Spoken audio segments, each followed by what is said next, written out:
up to your knees in love. There's a tree house in the meadow below the mountain peak, the perfect place for lovers when they play hide and seek. There's a covered bridge at Cripple Creek where the horses always stop. Between the tree house and the covered bridge, that's how Mom and Pop are making love in the country where skies are blue. All you'll be dreaming of are the birds and the bees and the flowers and the trees till you're up to your knees in love. There are roses on the trellis and the scent of new mown hay. The clinging vine is jealous on the fence across the way. There's a great big yellow moon above and a breeze to sing a song. Between the roses and the yellow moon, a fella can't go wrong if he makes love in the country where skies are blue. All you'll be dreaming of are the birds and the bees and the flowers and the trees till you're up to your knees in love.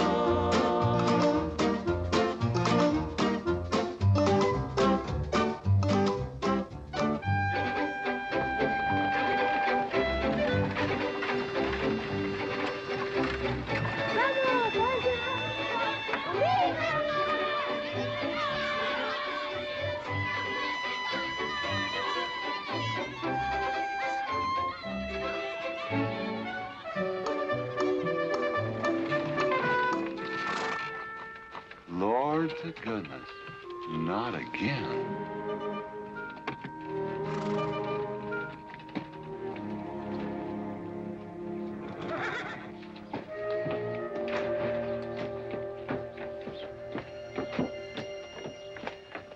Howdy, Drago. Morning, Curly. Makes 7 times this month he come home swoggles. 6. 7? 6. Once was his birthday. That don't count. Give me my buggy whip. Didn't have anything for breakfast but 2 raw eggs and a mug of honey. No. Curly, Yes, boss. don't say it's a fine morning or I'll shoot you. Get out of here, Bunyan. Good morning. Morning. Carlos, what are you doing up there? I hope I get it this time, Mr. McLintock. My brothers, they got the big hats already.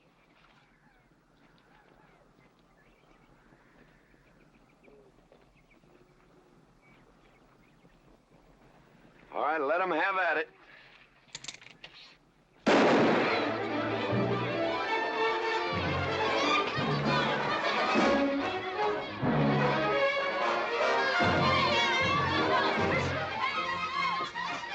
Get over it. Did you only let me drive? You promised me you would sometime. No, yeah. Boss, you better watch that turn onto the road. You're gonna kill both of us one of these days.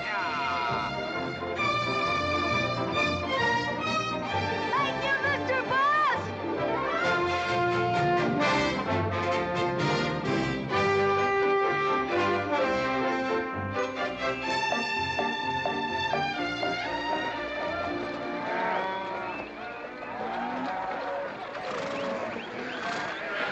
You got cattle in the back, boss.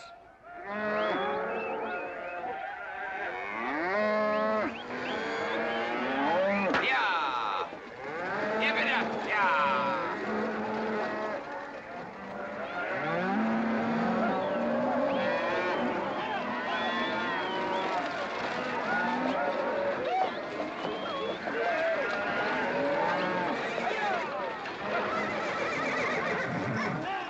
Keep 'em going. 15 cents a pound all the way to Kansas City. Yeah. Yeah.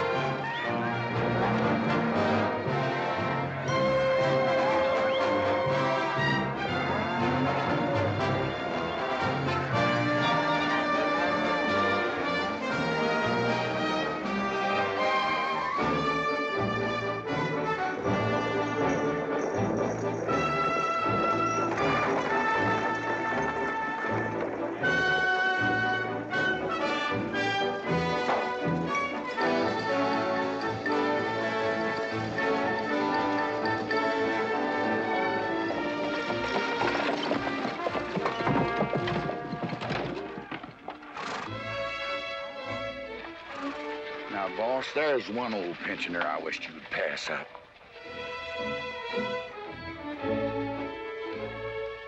Bunny? Yeah. I knew where I'd seen his face before. He's an old timer. He's just been around town a couple of years. Oh, you have no milk of human kindness. Morning, Mr. McLintock. Morning, Bunny. Well, I can see you're in good health. Never felt better. Contrary to what you may hear. Me, my kidneys ain't what they used to be, and my liver's been leaving me billies. Drago?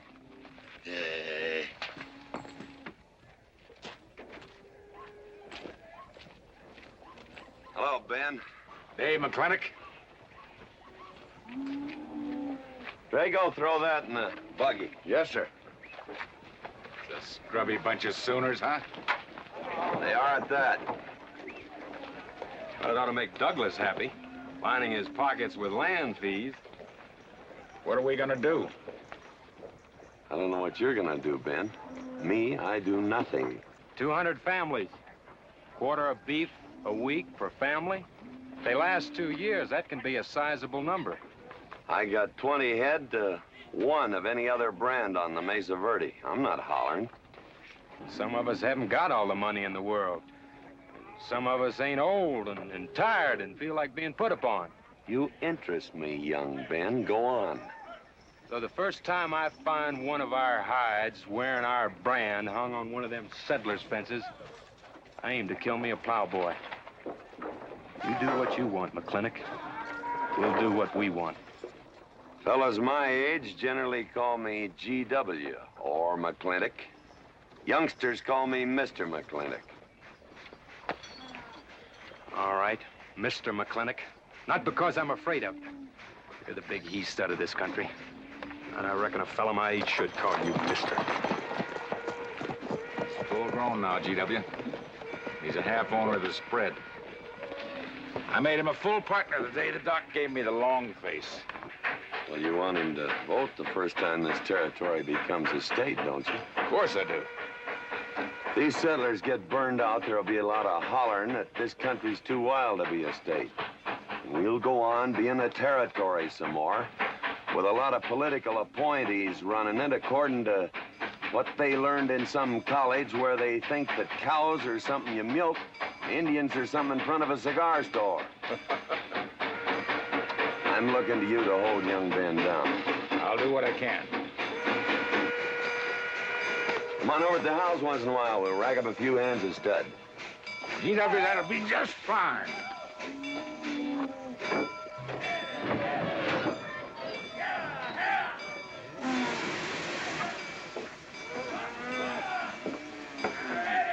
It's a nice morning, ain't it, boss? Everybody's entitled to their own opinion. Like that again, eh? Here's something that'll cheer you up. About 1,000 head. I figure they'll bring about 1,250. They're not as fat as I'd like to ship. They all off the North Range? Yes, sir. Settlers. Every one of them with a plow and a Bible. Not the slightest idea what the range is for. Drago! Drag out that hog leg. Yes, sir. Give me some attention. Yeah! People, people, people, people.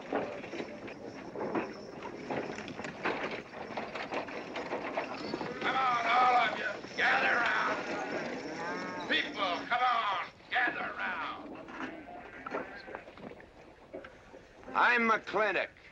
You people plan to homestead and farm the Mesa Verde. Yes, sir. The government give us each 160 acres. The government never gave anybody anything. Some years back, a lot like you came in. You had a pretty good first year, good summer, easy winter. But the next year, the last rain was in February. And by June, even the jackrabbits had sense enough to get off the mesa. Folks, do you know who that is? That's McLintock. George Washington McLintock. I told him that, Douglas. He controls the water rights on 200 square miles of range. You know that lumber you got? It came from his land. Cut by his loggers and milled in his mills. Douglas, I come close to killing you a couple of times when we were younger. Saddens me I didn't. Can you imagine a man who owns all that? Oh, and mines, too. I forgot to mention them. All that. And he's begrudging poor people a measly 160 acres. That right, Mr. McLintock? You begrudge us a little free land? There's no such thing as free land. If you make these homesteads go, you'll have earned every acre of it. But you just can't make them go on the Mesa Verde. God made that country for buffalo. Serves pretty well for cattle. But it hates the plow. And even the government should know that you can't farm 6,000 feet above sea level. Any trouble, Mr. McLintock? No trouble, Jeff.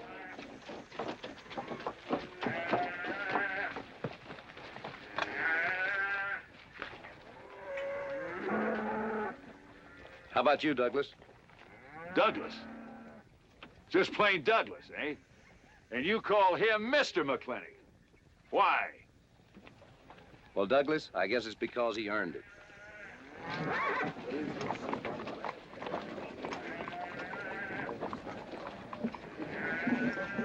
Mr. McLintock? Yeah? I'm a good hand with cattle, Mr. McLintock. I'd like a job. Well, you look strong enough. You come in with those Sooners? Well, yes, sir, but we don't have a homestead. Can't use you.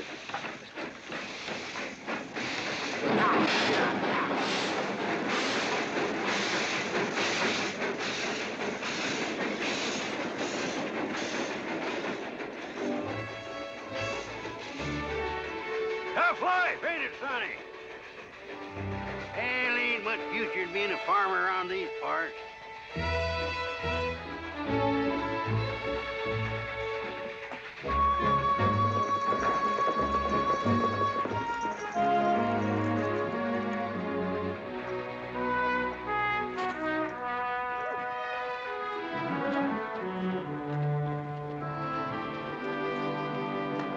Ladies, this is the finest Chantilly lace available anywhere. Chantilly, Mr. Birnbaum. Well, believe me, it's the best. Oh, excuse me, please. Look around. Take your time. Drago, I got 1,000 Havana cigars and 12 of those hats for you over there. Them 12 big hats ain't gonna last long the way some folks have been dipping into that red eye these days. Uh-oh. Good morning, G.W. Good morning. I stole some stick candy. Please, help yourself. Come on in. Davy, you can forget about saddling up the horse. Come in here. Problem? Yes. Well, if I were blacks, I'd move Queen's Bishop to King 4. Yeah, you might be right. You know, I was just starting to work this out when the letter came. Letter? It was... What happened? Don't you want it? Morning, Mr. McLintock. Morning, Davy. You being here saved me a trip. Oh, that hat and suit of clothes you picked out for my birthday? Well, instead of this cowboy hat, I'd like to have this one. If it's, all right with you, sir. Well, that's all right with me, Davy. Of course, that looks like the kind of a hat a fella'd wear down Main Street to start a fight. Oh, I don't need a city hat for that. All I have to do is walk down the street and some wiseacre will call me an Indian, and just like that, the fight's on. Davy, the letter, it's for you. And you are an Indian. Yes, I know I'm an Indian. But I'm also the fastest runner in town. I've got a college education, and I'm the railroad telegrapher. But does anybody say, hello, college man, or hello, runner, or hello, telegrapher? No, not even hello, knothead. Davy. It's always, let the Indian do it. Will you go out in the store and help the ladies? All right. I'm also bookkeeper, part-time clerk. Always let the Indian do it. The lady brought that out here this morning, asked for it to be taken out to the home ranch for you. Handsome lady, kind of tall with red hair. Called me Mr. Birnbaum, just as if she'd never seen me before, and as if that veil that covered her face would keep me from recognizing her. I thought she was in New York or Europe or someplace. So did I. Jake, you better throw on a couple extra cases of the boss's favorite bourbon. That stuff sure gets used up fast out at our place. Which reminds me, you better start tapering off. Catherine's in town. Katie?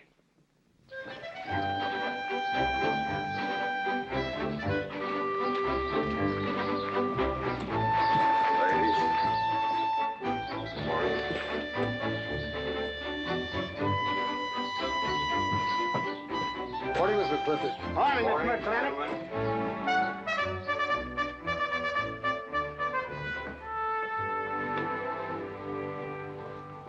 Good morning. Good morning, Matt. Darling. Fauntleroy, Morning, GW. what are you doing in here? Why aren't you out at the desk? Helping out the bartender. Yeah, I see a busy day. Give me the key to room 17. What? 17, and don't advertise it. Here they come, Mr. McLintock.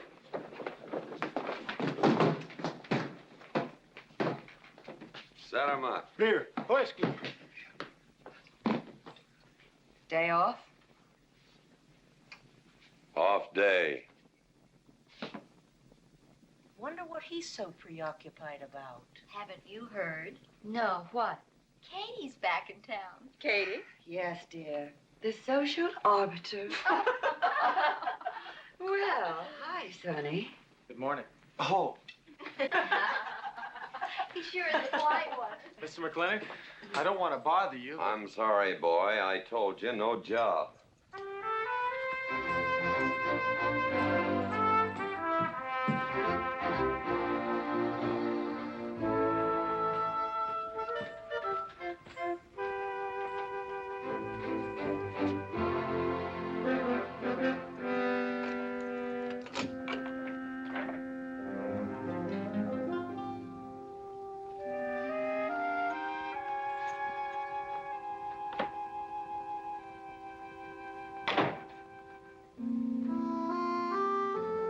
Catherine. George Washington McLintock.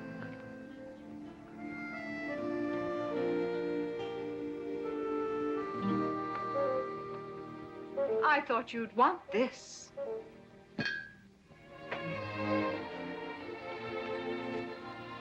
First dig of the spur. But who am I to upset your plans? But you feel kind of silly. I never feel silly. It's because you have no sense of humor. Why couldn't we sit down in the hotel dining room and talk about whatever it is you want to talk about? Or why couldn't you just come over to the house? And have everybody know that we're meeting. Everybody knows, and what's the difference? We're married. That is something I should like to change.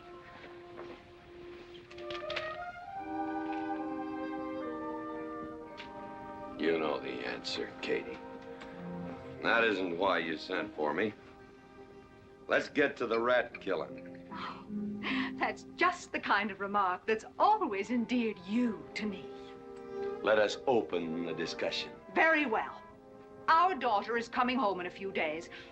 Rather, she's coming here. It was just a slip of the tongue that made me refer to this ugly hamlet as home. Our daughter. Is it so hard to say her name? It's Becky. Rebecca. I hate that name. Anyway, she's coming home. And I hope to persuade you to let her live with me. Part of the time in the capital, part of the time in New York, and, of course, Newport during the season. You're whistling in the wind, Katie. If she stays here, she'll become just as crude and as vulgar as all of this country. And if she goes your way, she'll be all show and no stay. Oh.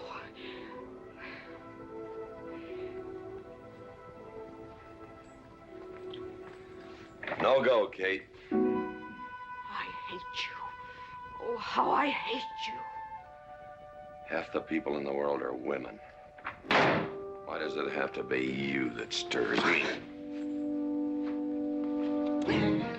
Animal. That's the story. I saw your picture in the paper at the governor's ball. You were dancing with the governor. At least he's a gentleman. I doubt that. You have to be a man first before you're a gentleman. He misses on both counts.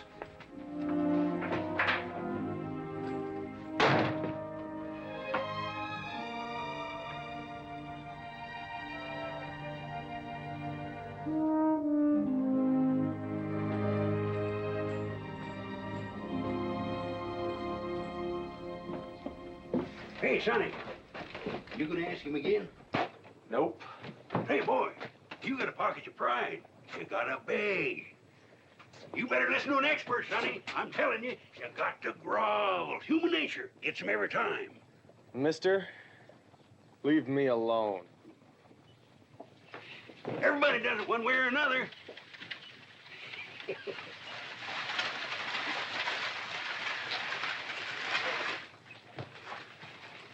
About that job, Mr. McLintock. I already told you, son, I've got no need for farmers or use for them. Just 1 minute, Mr. McLintock. My father died last month. That's how come we lost our homestead. I've got a mother and a little sister to feed. I need that job badly. What's your name? Devlin Warren. Well, you got a job, son. See my home ranch foreman. He's over at the corral.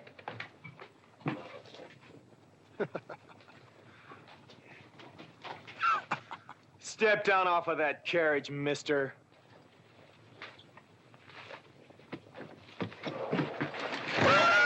Hold that hog leg. I've been punched many a time in my life, but never for hiring anybody. I don't know what to say. Never begged before. Turn my stomach. I suppose I should have been grateful you gave me the job. Gave? Boy, you got it all wrong. I don't give jobs, I hire men. You intend to give this man a full day's work, don't you, boy? You mean you're still hiring me, Mr. McLintock? Well, yes, sir. I mean, I'll certainly deliver a fair day's work. For that, I'll pay you a fair day's wage. You won't give me anything, and I won't give you anything. We both hold up our heads. Where do you live? The settlers' encampment, down by the mine. That's your plug? Yes, sir. Well, hop on him, and we'll go get your gear.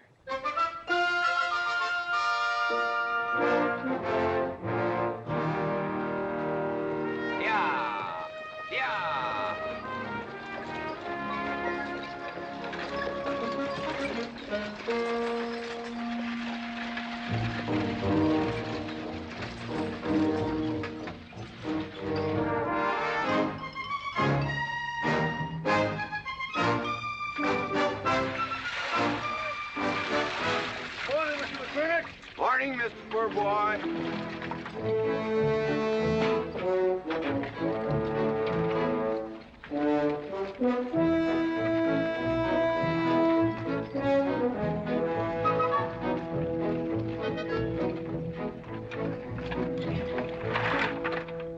I'm sure that all you fine people are interested in knowing just what portion of this new land will be your new home. Oh, Jones and McAllister, since you've been more or less the leaders of our group, I'd like to have you come up and check the exact location. Won't be a minute, sir.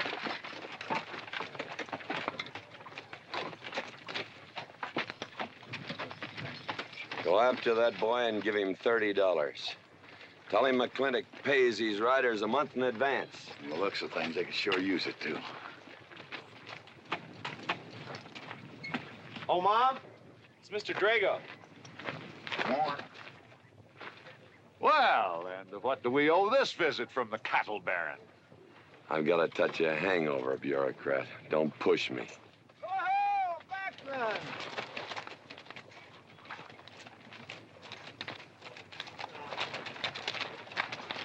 Say, those are Indians. Are there Indians in this homestead land? Friendly Indians, my boy. Oh, McLaglen.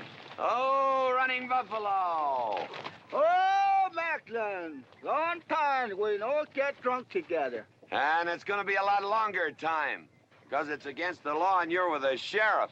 And if I got my hands full, they came into town to meet the train. The old Indian chiefs are coming home. I heard they'd been pardoned. They don't know when it's arriving, this week, next week, or next month. So in the meantime, I've got to do something with them. Could I cut out a couple of head of your steers to feed them? Otherwise, some of these settlers' milk cows are going to disappear. That's right, McLaglen. Cut out whatever you need. Sheriff, are you going to camp these savages with all these settlers? You're asking for trouble. Mr. Douglas, I already have plenty of trouble. Please stay off my back. Running Buffalo, bring your people over to the clay slide. Go. Hello, Mr. McLaglen. Tiny Mouse, it's nice to see you. You wouldn't believe it now, but 20 years ago, she was a mighty handsome maid. 20 years ago, you thought so too, Mr. Douglas.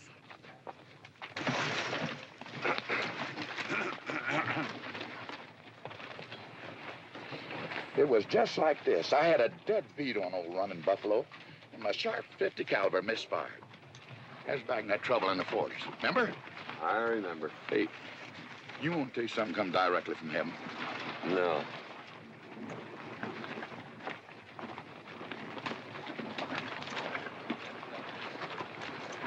Where'd you get this? That boy's mama baked them. You thinking the same thing I am? She's a widow woman, boss, and she's got a long, hard road home. Hire her.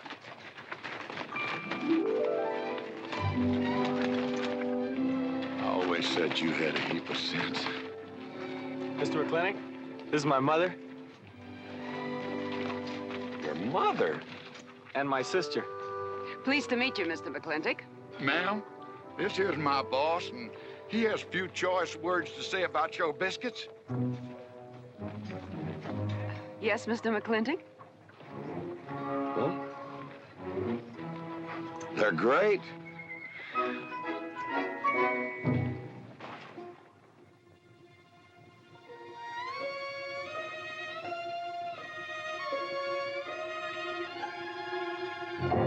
Well, you old Cantonese reprobate, how about it? Fire me? I kill myself. I'm not talking about firing you, I'm retiring you. You've been rustling food for us for 30 years. We're gonna put you out to pasture. All you'll have to do is give advice. Be one of the family. I kill myself. I may save you the trouble. But, Ching, you kill yourself, I'll cut off your pigtail, and you ain't never gonna get to heaven. I'll be one of our family. I give you my solemn word. Pretty clumsy family. Drink too much, get in fights, yell all the time. Cut off his pigtail. All right, I'll be one of our family. Giúp lấy đó. Phải là giúp lấy đó. Giúp lấy đó, hai. Cảm ơn.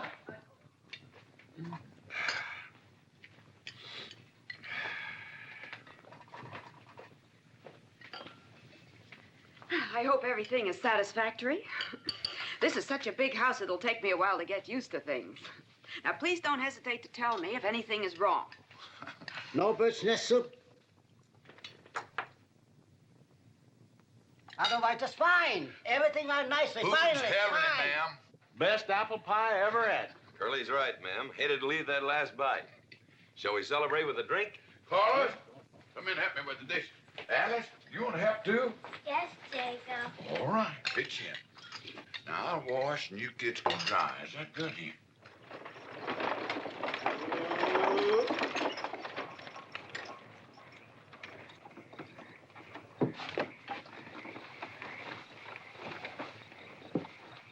Don't seem possible one woman could use all them clothes. You keep a civil tongue in your unprepossessing face. Yes, ma'am. And unload my baggage, please. Yes, ma'am. By the way, what does that word unprepossessing mean?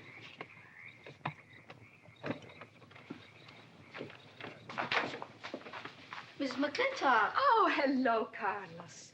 Run and help the driver with my luggage. I couldn't trust anyone else in this house to do anything correctly. Luggage? Give him a hand, Curly. Yes, boss. Mr. McLintock? Are you moving back in? Yes, but nothing has changed except my place of residence. And I'd be willing to put up with savages rather than be denied the company of my daughter. And I'm proving that by moving in here. Mr. McLintock, since it's my first day, would you excuse me if I, Go ahead. Oh, Catherine, this is Dev Warren. He joined the outfit today. Please, ma'am. Thank you. Well, how refreshing. A polite young man here. Where did he come from? He's a farmer. A farmer? Well, I'll be doggone. Kate, welcome home. What on earth are you doing in that idiotic-looking outfit? And don't you dare call me Kate. That's my butling suit. I'm butling for the boss. And I'm sorry, Catherine, that Kate kind of slipped out from the times I remembered you as being nice people.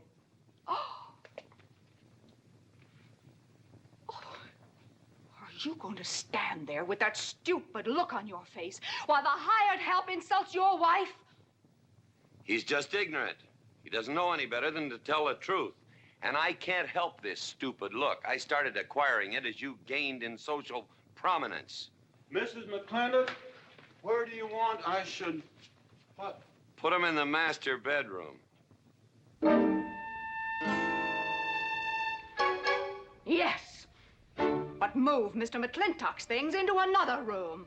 Oh, the one back of the stairs would be best so that he can't wake up the entire household when he comes home every night. Just before daybreak. Yes, ma'am. Oh, excuse me. Here's your cigars, Mr. McLintock. I am Mrs. McLintock. Kate, Catherine, this is the cook. This is the lady does the cooking for us. Mrs. Warren, Mrs. McLintock. How do you do? Very pleased to meet you, Mrs. McLintock. Very pleased. Likewise. You see, I just came to work here today, and I guess I jumped to the conclusion that this was a bachelor's household. It is, and then again it isn't. I will explain so everything will be quite clear, Mrs. Wallace. Mrs. Warren. Mrs. Warren, it has been a bachelor's household for quite some time. And it will be again, just as soon as I am out of here, which will be as quickly as I can make arrangements to take my daughter back east with me. You see, she's coming home from school in a few days, and then we'll be off together, and you can return to conducting yourself as you consider proper in a bachelor's household. Katie! Shut up! Until then, I am mistress in this house, and I will give the orders. I want my breakfast served in bed. Let her. Ain't you gonna say nothing, boss? Breakfast in bed. No. 1 poached egg, tea, toast. Oh, GW. As soon as my things are put away, I want to talk to you about Rebecca. Yes, Mrs. McLintock. Indeed, Mrs. McLintock. Of course, Mrs. McLintock. The toast, lightly browned and unbuttered. Of course, ma'am. Wait a minute now, boss. Where do you think you're going? I just remembered I got a date. But she said she wanted to have a talk with you. I heard.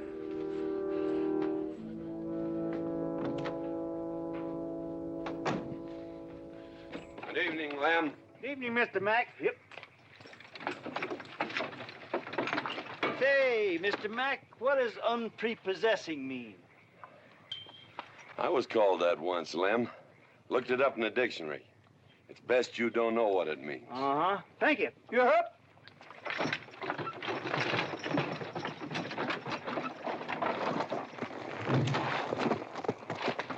Hey! What am I gonna tell her when she asks where you went? When in doubt, tell the truth. She wouldn't expect that from you anyway.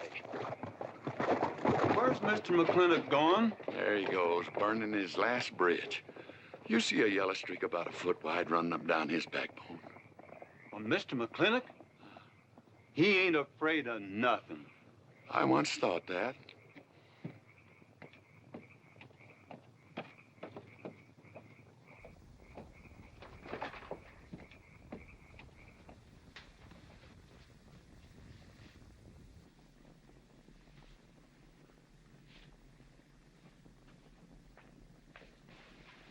Drago? Yes, ma'am. Was that, He took off, lit out. I told him I wanted to talk to him. Yes, ma'am, I was standing right over here when you said it, and I was standing right out there on those front steps when he walked up to a horse, grabbed a hunk of mane, stepped up on him, and sunk spur. Where did he go? Last time I saw him, he's going east. But you know him, he's liable to go north, south, or west. Get me a carriage. Yes, ma'am, but But what? maybe you shouldn't follow him into maybe where he's going into. What does that mean? I don't know, but I wish I hadn't said it. Just get the carriage. Yes, ma'am. What happened? Get the Bruce. Baruch? Hitch it up. She wants to go to town. But Mr. McLintock never said anything to me about it. Look, young fella, I'm the ramrod around this place, and you better start giving me a yes, sir. You're gonna get the roof of this house pulled down on your head. Yes, sir.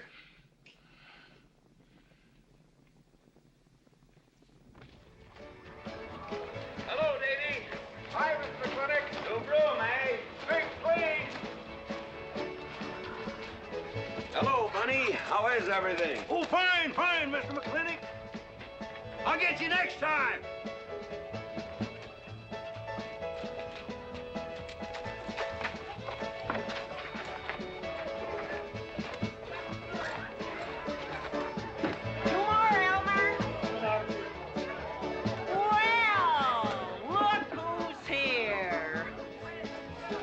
B-Mac. Same as usual? Ladies. Evening, GW. Jake? Wrong move. What? Chess problem. Queen's in danger.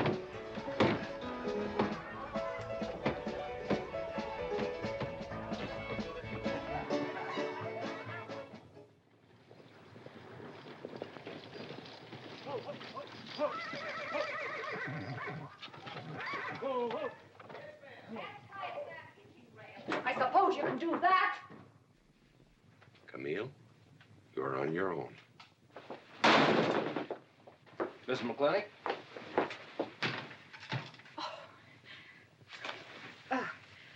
I'm Camille. Camille Reedbottom. I'm learning the game of chess. Thought it would give me something to pass the time.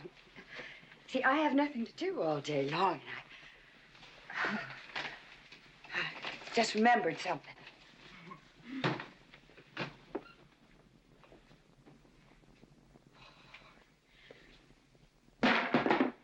Catherine, I didn't hear you come in. Mr. McLintock, I told you that I wanted to talk to you. Not now. Could I get you a glass of sherry, Catherine? Oh, thank you, Mr. Birnbaum. I could use one. I came into town behind a runaway team. Drago never could handle horses. It was that young man whose mother pretends to be your cook. Catherine, your wine. Oh, thank you, Mr. Birnbaum.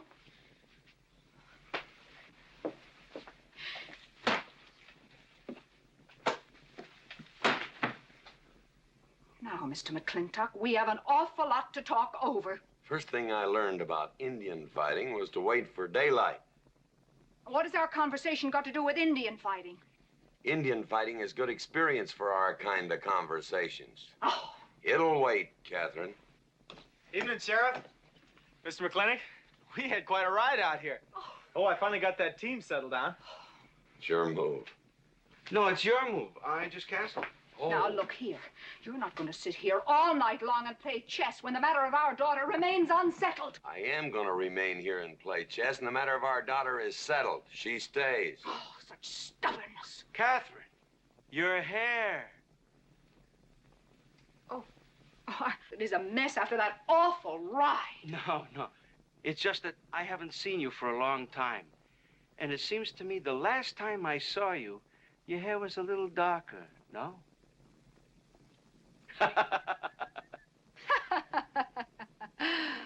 It's a funny thing that tricks a man's memory will play, huh? Mr. Birnbaum, I think that you've completely lost your mind. You have done something to your hair. I have not. I had it been none of your business. I'm certainly not going to put myself in the place of those blondine trollops that you seem to prefer. Take it. Huh? Oh. Fill it. Oh.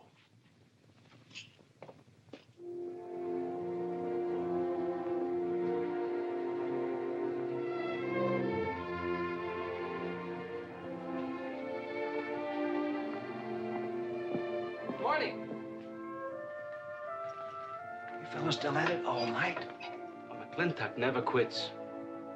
But a Birnbaum has to. Besides, the game is over. You got me. Oh, no, Mr. Birnbaum. You still got a good game. Oh, you play chess? Please, take them.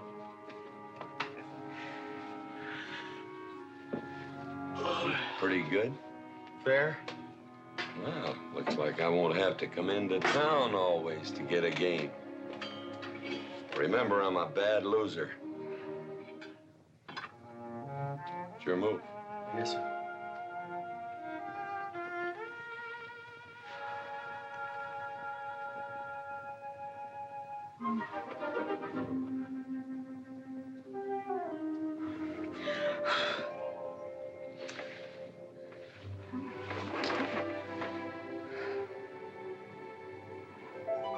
Good morning. Good morning. Oh, it's not morning already. Mm-hmm. Cup of coffee? Oh, yes, thanks, Jake.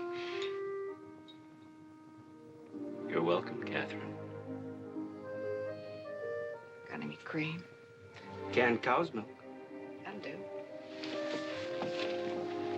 Good old condensed milk. That reminds me. I was cleaning out my desk the other day. I found something I wanted to return to you.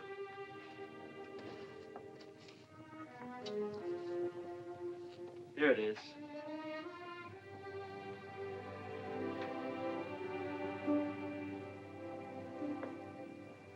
It's a medal, remember? From the President of the United States of America to First Sergeant Michael Patrick Gilhooly for bravery above and beyond the call of duty. It's your papa. Reminds me of the first time I ever saw you. It was over 17 years ago. You walked into my store, not much bigger than the bundle you were carrying. And in the bundle was the most beautiful baby I ever saw. And was she hungry? You walked all the way from Superstition Creek just to trade me that medal for a case of canned milk. GW was off somewhere as usual, fighting Indians. Sheriff! Sheriff Lord! Well, have you seen the sheriff? Kind of early for him. To try his house? Why didn't I think of that? Looks like Birnbaum's is open. Maybe somebody in here knows. So there you are, Sheriff. I told you you were headed for trouble. Trouble? I want to know by whose authority you let those Indians stay in town. Those savages are wards of the government, and I am the representative of I that told Sheriff Lord that he could put him up down by the clay side. Because the town's named after him, he thinks he owns it. Well, you check the books in the recorder's office, and you'll find I do own a fair piece of it. Agard, if you knew anything about Indians, you'd know that they're doing their level best to put up with our so-called benevolent patronage, in spite of the nincompoops that have been put in charge of it. Those Indians need my permission to leave the reservation. Those chiefs have been giving orders all their lives. It's pretty hard for them to understand that they have to hold up their hand like a schoolboy in a classroom. The law is very clear. I told you you'd get no satisfaction from these people. But we'll get the girl back. Girl? The girl the Indians kidnapped. But don't worry. I armed the settlers and set them to rounding up those red devils. What is this about a girl? Millie Jones, one of the settlers' daughters. The Indians kidnapped her. That's ridiculous. And you turn loose a lot of farmers with shotguns? I certainly did. You're insane. Let's go, Sheriff. Mr. Douglas, Oh, Miss McLintock. much as I hate to agree with GW about anything, you haven't changed a bit. You're still an hysterical fool.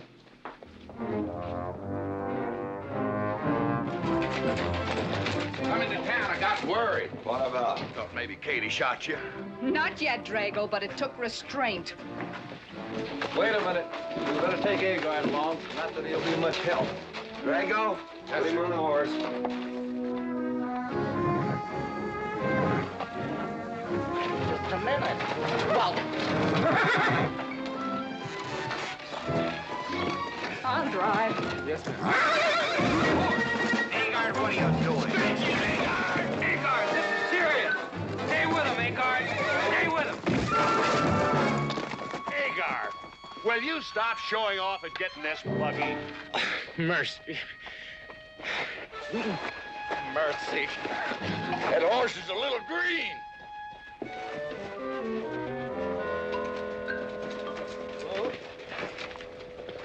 Let's go. yeah.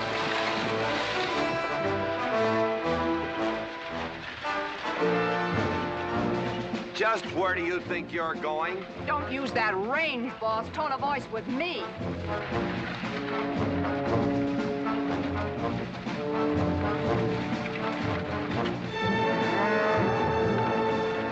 Carter! We're headed for Mr. Poor Boy's mine.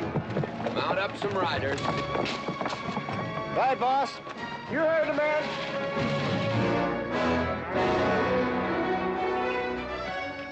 I don't like it, Mr. McLintock. I don't like it one bit. What don't you like? They're planning to hang an Indian.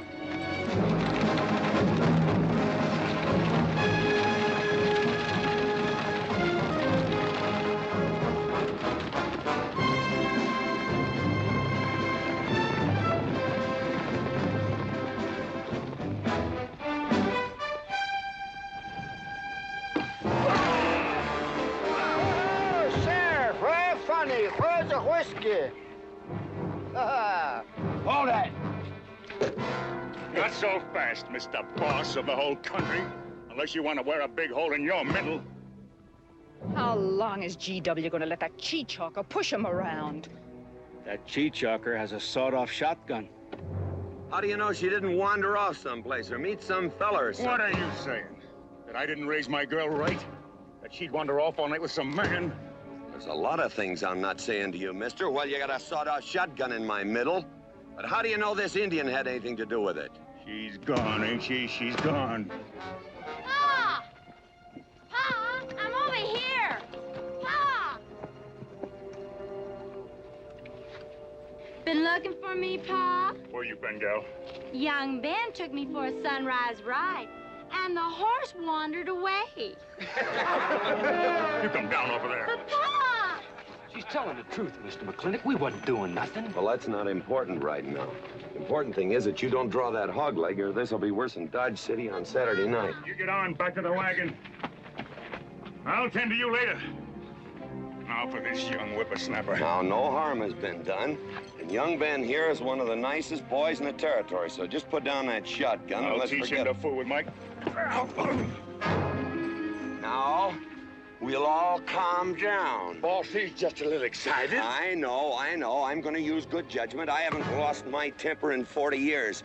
But, Pilgrim, you caused a lot of trouble this morning. Might have got somebody killed. And somebody ought to belt you in the mouth.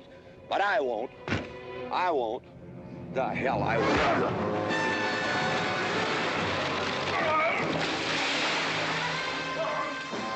McLintock Rider!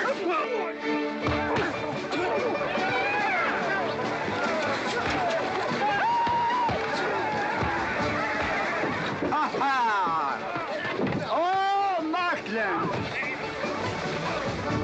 Hey, Buster! Remember me?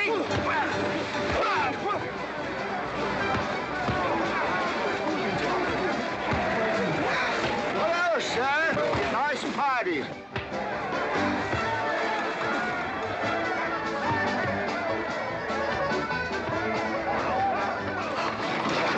Do you think you oughta? I ought to what?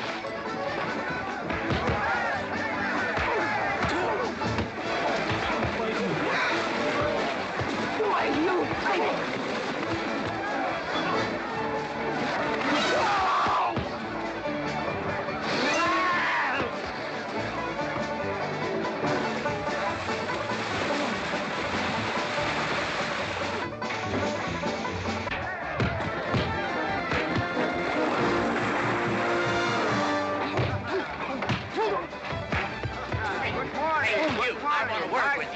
Hey, just a minute.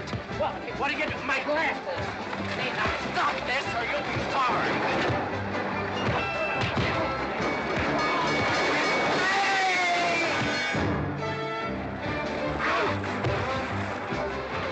Stay out of this, Jake. It's everybody's war.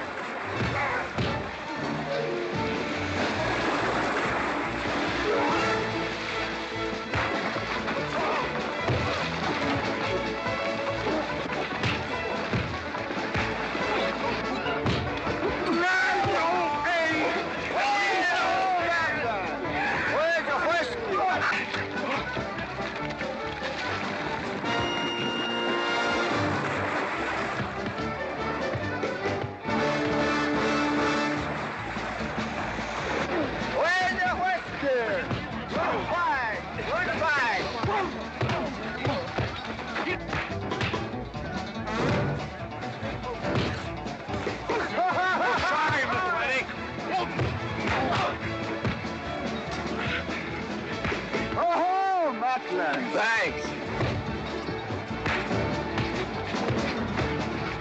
Aha! It's very funny.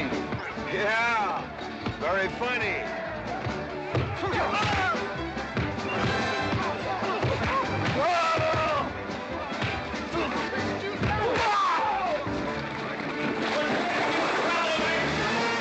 Guys, Mr. Douglas, I'm sorry.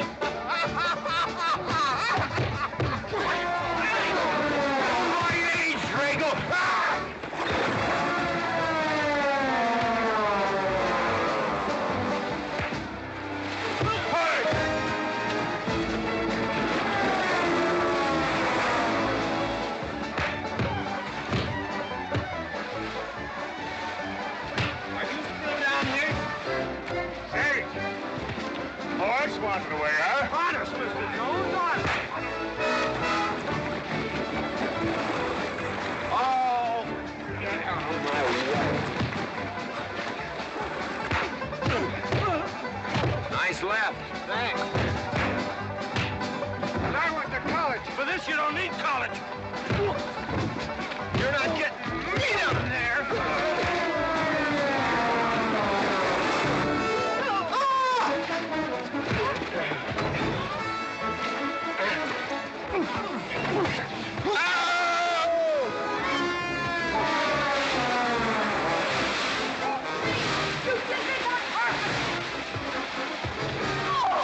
McLintock, you big...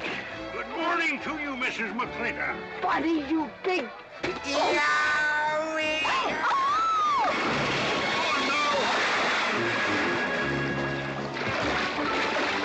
G.W. McLintock, you big, big, clumsy! Well, it's pretty hard to control yourself.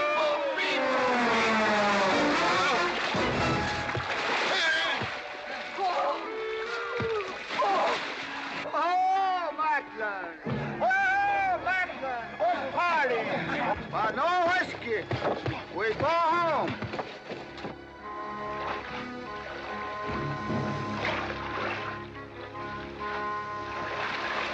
You and your friends!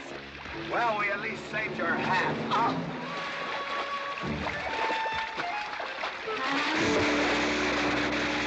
Where is everybody? Oh, for heaven's sakes.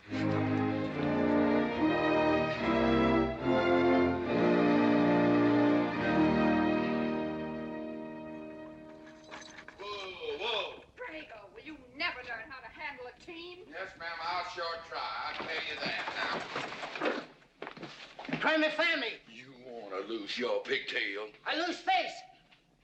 Lousy lot of tips. You want to lose more than that? Kate, Yes? we could be a big help to one another.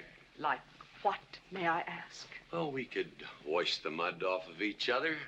We used to have quite good times doing that sort of thing. There are a lot of things we used to do. Good night, Mr. McLintock.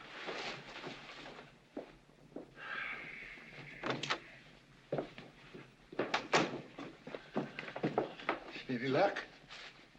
What are you talking about? I mean, divorce. She still want it? Yeah. You know something? Women are funny. She fought like a wildcat on your side out there this afternoon. Come home, she slams the door in your face. That divorce business, is that what you get when you pay a woman not to live with you? That's about it. Some women I've known it'd be worth it. You know, if we had any moral character, we wouldn't be standing here covered with mud drinking when we should be washing. G.W. Drago. Miss Warren, these biscuits. Mmm. Oh, thank you, Drago.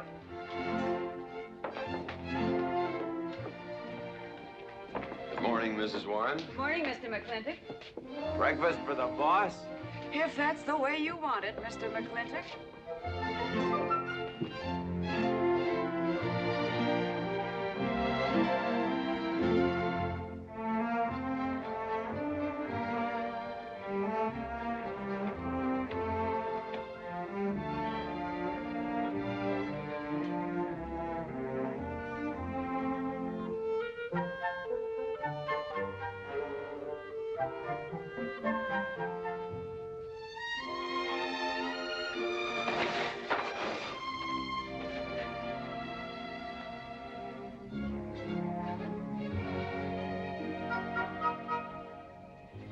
One poached egg, tea, toast, lightly browned, and Why, Mrs. McLintock, you have a black eye. I do.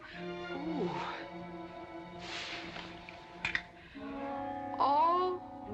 Oh, and Becky's coming home today. And that's not all. There's a little something we'd better get settled. There are no men listening now, so we can be ourselves. Oh, sure, I let you get away with all that guff the other night. But now that we're alone... When I want the opinion of the hired help, I'll ask for it. You know, you could wind up with two black eyes. What? Oh, I realize you had to put on that big act. We always have to just before we get ready to forgive them. Generally for something they haven't done. But you and I both know that's just to keep them from getting the idea they run things. McLintock give you that black eye? No. Nobody gave it to me. I won it.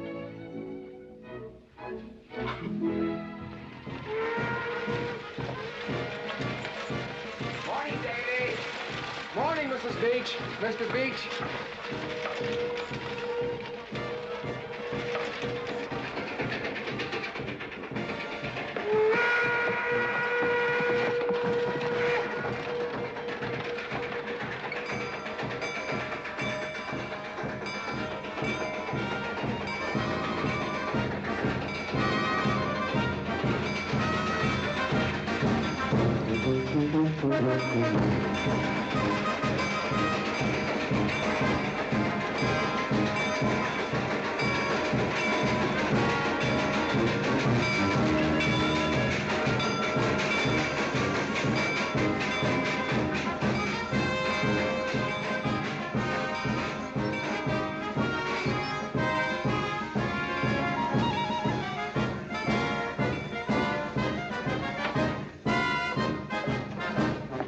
Why, Miss Becky, welcome home. Hi, Dad. My boy! Good to see you again. Daddy! Well, Daddy! It's been 2 long years. I guess I'm gonna have to stop calling you Tomboy. Oh, Becky. Mama! Oh, darling. Mama. I wasn't sure you'd be Oh, here. I've been here a few days. Oh, Becky, I bought you 3 of the most beautiful dresses. Uncle Drago! Oh! Did you bring your old uncle a coming home present? Sure did. What is it? A mustache cup. And what did you get me? Prettiest Palomino pony that ever packed a saddle. Broke the stand, drowned, tie, and the cow. Oh! Uncle Jake! Oh! What are you doing with Mr. Douglas's tuba? Oh, Mr. Douglas had a little accident. I brought you a whole shipment of licorice sticks. But now that I've seen how much you've grown, I think we better exchange them for a couple of bolts of dress goods, huh? Thank you. Oh, the mayor was going to be here, but he had to go to the territorial capital on a horse theft matter. But I'm going to give his speech. Oh, and don't worry about the mayor. I'm sure that he can find a bill of sale for the horse.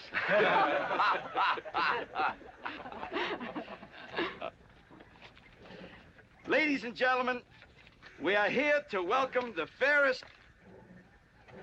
What am I doing? We are here to welcome back the prettiest girl that was ever born in McLintock, or in any part of the territory.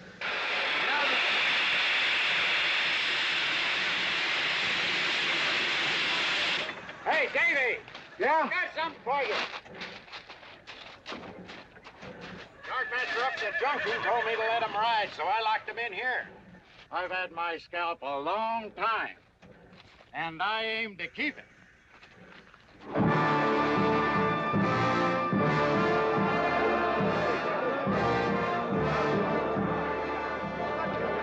You're up to here.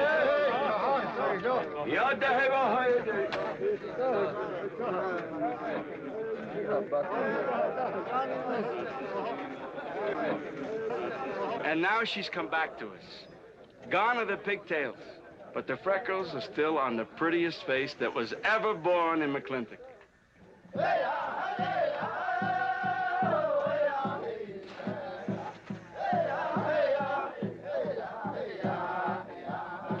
Hey, that's Puma. And it's true. The government did turn them loose. Good old Puma. I'll never forget when he brought G.W. home. Your father had a hole in his chest and 104 fever. Of course, they weren't very mannerly about it.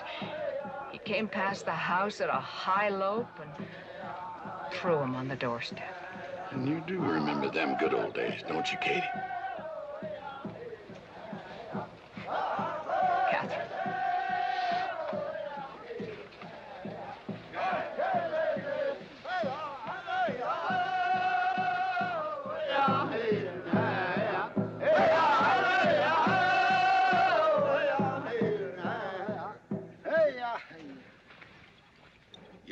Ahoy, my friends. Puma, honored enemy. Does big McLINTOCK forget? Also blood brother. No, I'll never forget that. All wound. Does it hurt still? I feel it when it comes on to rain. An inch higher and I wouldn't have had to worry. Our big McLINTOCK, that was remembered fight. We return with news. Our people have more trouble. You see, I learned good English now, big McLINTOCK. Learned in white man's jail. But we would have you talk our cause at government hearing. I understand that Governor Humphreys is going to preside at that meeting. Yes, Puma, I'll translate your wishes. Mr. McLintock, could I impose upon you to use your Comanche to tell these Puma chiefs... is chief of the Comanches, and he speaks English very well. Oh, well, your people will have to follow my instructions to the letter. It is the law of the land...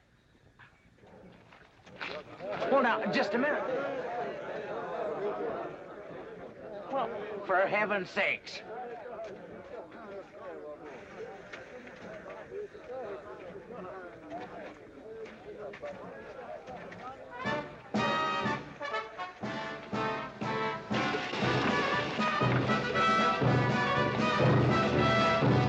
You wait here, honey. I'll get the bucket. Go to the McLintock party? Surely. Will I see you there, Beth? Of course, Davy, and you can have the first name. Sis? Don't want any sister of mine talking to strangers. Davy's not a stranger. He clerks in burn barns. He's an Indian.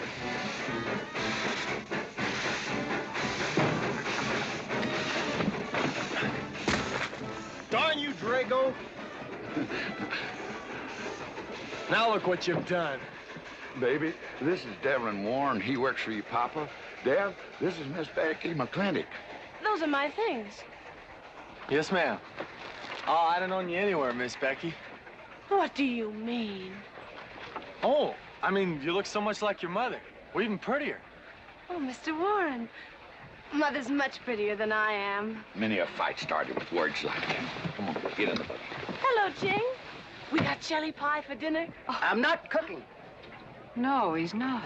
Junior! Yes, Miss Becky. You remember Junior Douglas, Mama? Oh, of course. How's college? Valedictorian, 95. Oh, congratulations.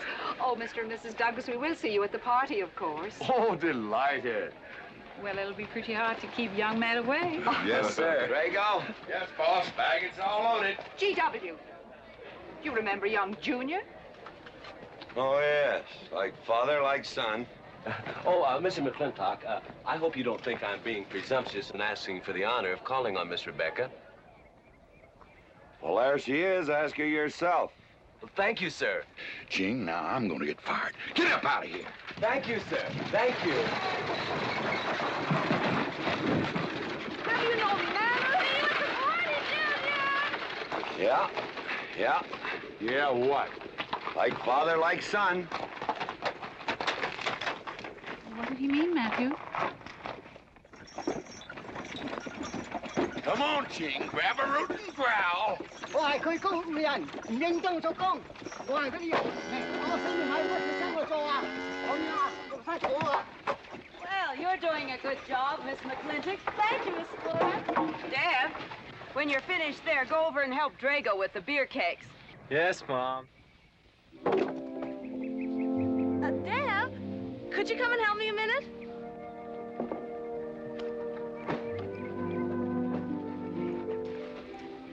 I certainly was surprised to hear you went to college. Why? I don't know. Junior says Purdue's a good college for a backwater place like Indiana. Well, he did indeed. Oh, could you do this? I can't reach it. Why didn't you finish college? Lack of funds. My father got sick, and he had to come out west. So he took out a homestead. You know, your mom's sure cute. It's too bad you didn't inherit her eyes.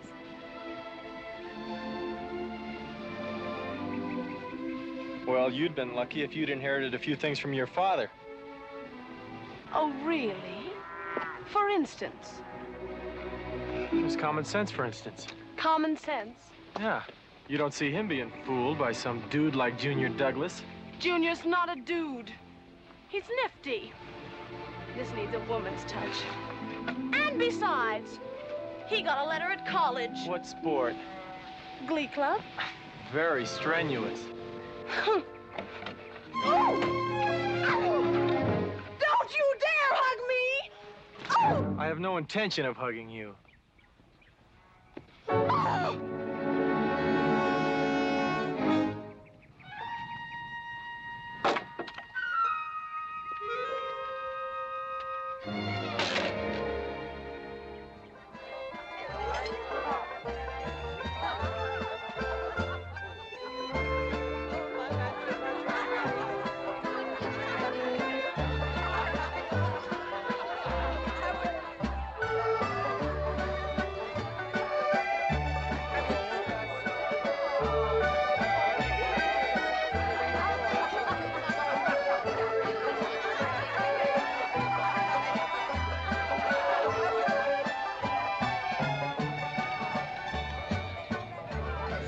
Ladies all look lovely, Catherine.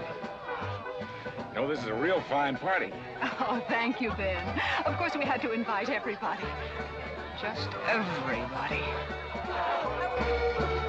Sorry, GW, but this one's mine. Well, thank you, Mrs. Warren. I guess I'll have to be a good host in my own home. Well, the next one's yours, Mr. McLintock. Thank you.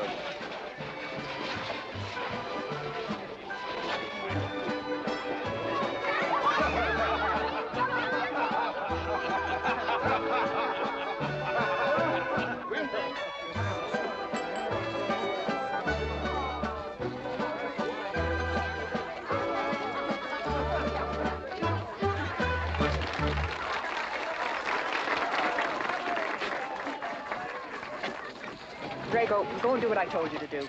Oh, Katie.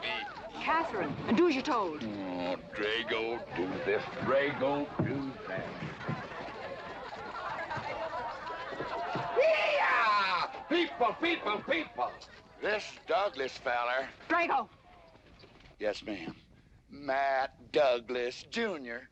is going to bring you folks some of the latest terpsichorean dance steps, brand new, brought by him directly from New York City. All right, Mr. Fiddler.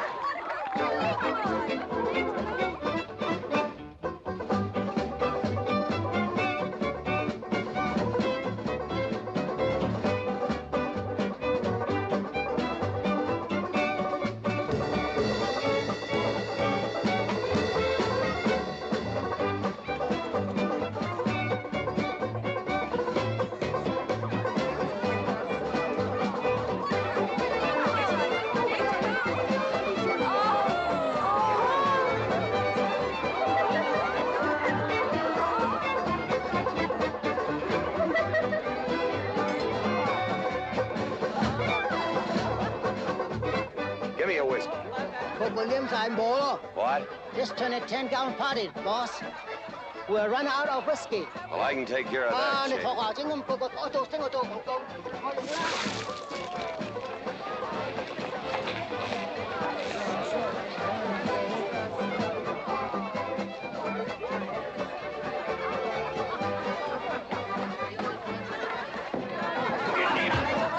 Indian.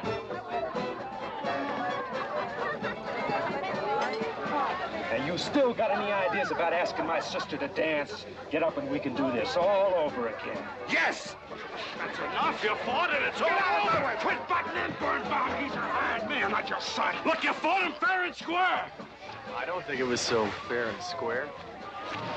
Well, you want to take up where he left off? If I did, you wouldn't find it so easy.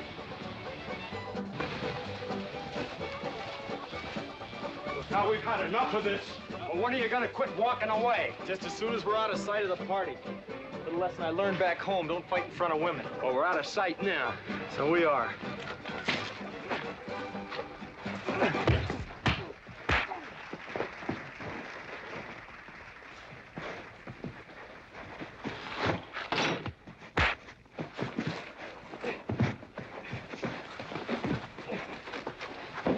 Such vulgarity. Someone should do something about it. You're right. Absolutely right.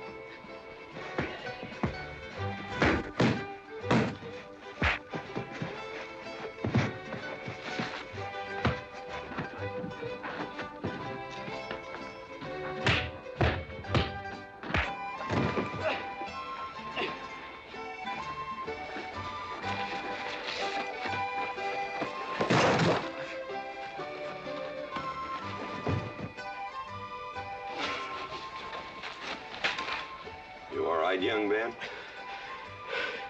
I'm all right, Mr. McLintock. Pretty fancy fighting for a country boy. 2 years at Purdue, Mr. McLintock, on the boxing team. I never thought any farmer could whip me. You sure did. Better get him cleaned up. Get him some water, Jake. Yep.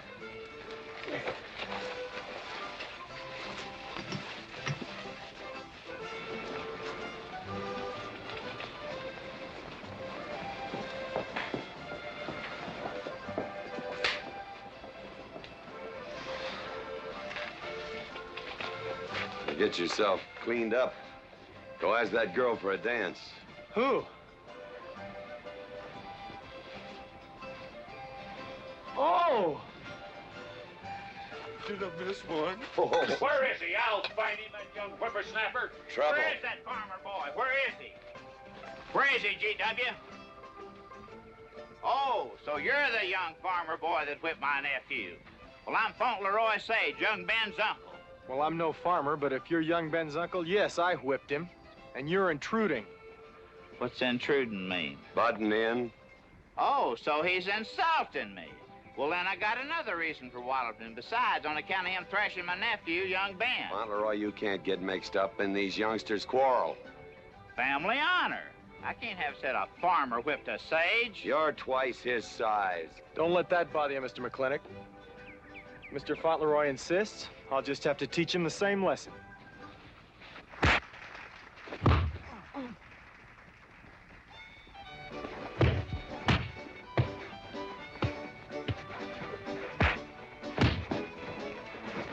Say!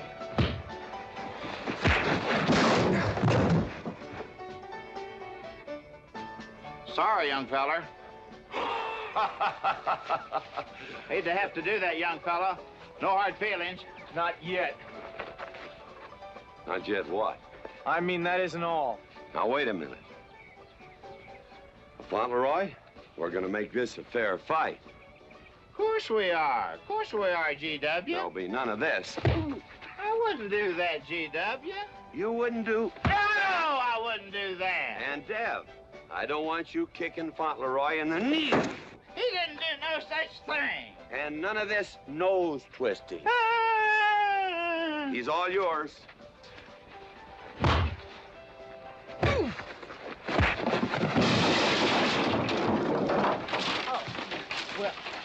Well, where are my glasses?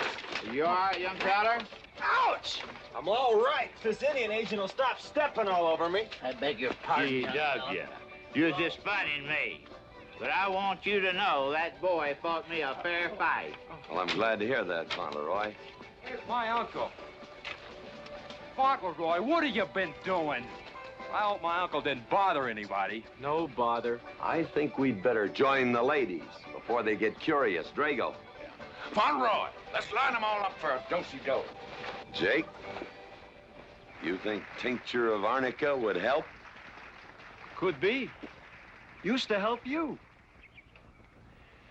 Gentlemen, to the medicine cabinet.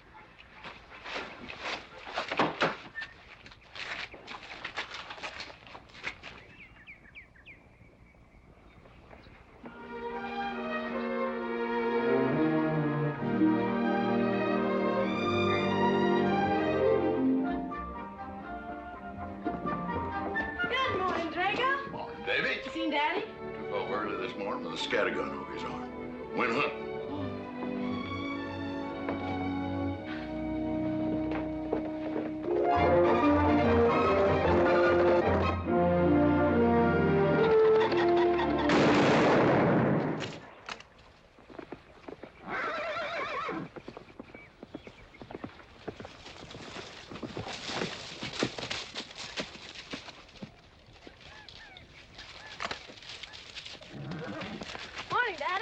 Good afternoon. I'll get you out so early. It's something I have to get straight in my mind. Yeah? What? Mama?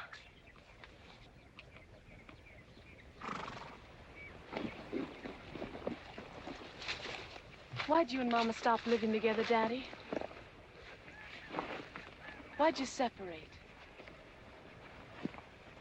Aren't you gonna answer me? No, It's sort of my business, I think.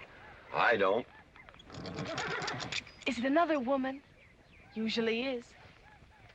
At your age, you always know what's usual. Is it Mrs. Warren? Becky, I don't want to start laying the law down your first day back home. But I'll have no more such talk. First time I ever saw Mrs. Warren was last week. She has a job here at which she's very good. And I hope you'll have the good manners to not pry into other people's business. Your mother's and mine.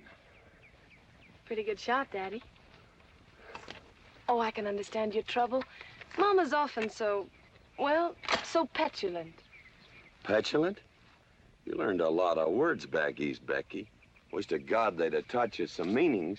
You were only about 6 months old when your mother stayed alone with you in a sod hut under 8 foot of snow, while I moved the herd 300 miles south to try and save it. Saved about half of it. You were a little more than a year old at the time of the great Comanche raids. We stood off 500 Plains Indians for 9 days. Petulant, Becky?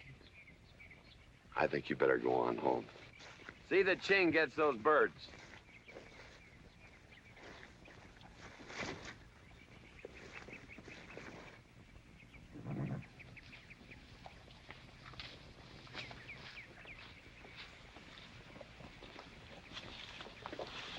Becky,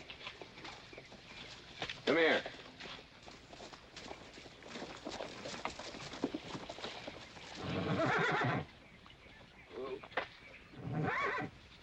There's something I ought to tell you. Guess now's as good a time as any. You're gonna have every young buck west of the Missouri around here trying to marry you. Mostly because you're a handsome filly. But partly because I own everything in this country from here to there. They'll think you're gonna inherit it. Well, you're not. You're gonna leave most of it to, well, to the nation, really. For a park where no lumberman will cut down all the trees for houses with leaky roofs. Nobody will kill all the beaver for hats for dudes, nor murder the buffalo for robes. What I'm gonna give you is a 500-cow spread on the upper Green River. Now, that may not seem like much. It's more than we had, your mother and I. Some folks are gonna say I'm doing all this so I can sit up in the hereafter and look down on a park named after me. Or that I was disappointed in you. Didn't want you to get all that money. But the real reason, Becky, is because I love you. And I want you and some young man to have what I had. Because all the gold in the United States Treasury and all the harp music in heaven can't equal what happens between a man and a woman with all that growing together. I can't explain it any better than that.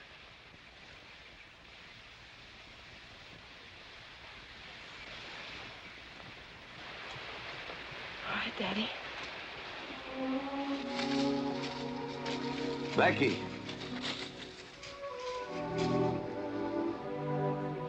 When you're as old as I am, you'll thank me for this. Daddy, I'm full grown. I wasn't worrying about me. I was thinking about you and Mama.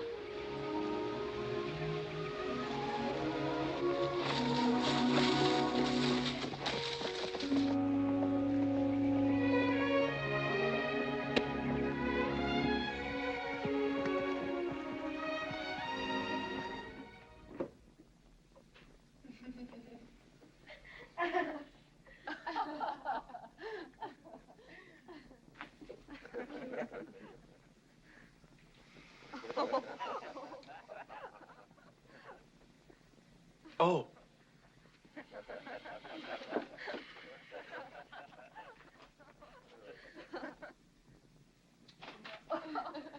Well, sir, all three of them fell right out of the carriage. Oh. Well, it's getting rather late, Becky. It's bedtime. Oh, Mother. He brought this. He must have intended to use it. Oh, well. Sing us a song. Well, if you really want me to. Gosh, I haven't played in You quite know just right for me. Sure. It's the rage now. Oh. Oh. Dev, what are you doing? Oh. I just thought I'd get another cigar. Well, you've got one in your mouth and two burning in the tray. Not move. Fellas want me to play all the time.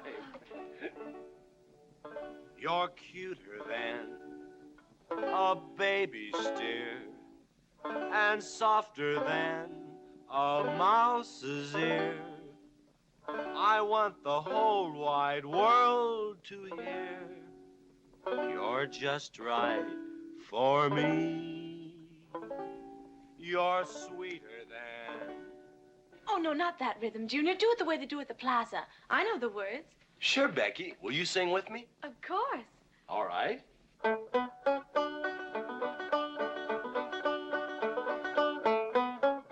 love a man who's witty and smart and clever.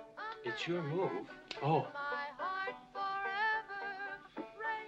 Oh, Dev, you're playing like an amateur. Let's call it an evening. I'd like to know where your mind is tonight. You're sweeter than the early spring or bluebells when they start to Pretty good. You Voice like her father. feel like a king. You're just right for me. Sweeter than honey, finer than wine. I'm sure they found you on that honeysuckle vine. I would melt in your embrace. You disappear without a trace. To die like this is no disgrace. This is the time. This is the place for you. Just Right for me.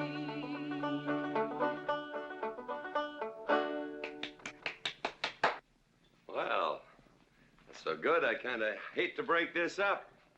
But if we're going to have that Indian hearing tomorrow morning... Sir, about our conversation earlier this evening, I believe I'd better apologize. Yeah? Yes, sir, I've been thinking it over, and when I called you reactionary, well, that's merely my generation's term for your generation. Nothing personal, sir. Oh, really? Well, good night, sir. Good night, Miss McLintock. Good night, and do come again. Good night, Drago. Night. Boss? What does reactionary mean? Me, I guess. He says that anyone that wanted to sell at a profit was a reactionary. Was we reactionaries back in them days when you was selling beef cattle for 6 cents a pound on the hoof? Well, no use arguing with him. College boy.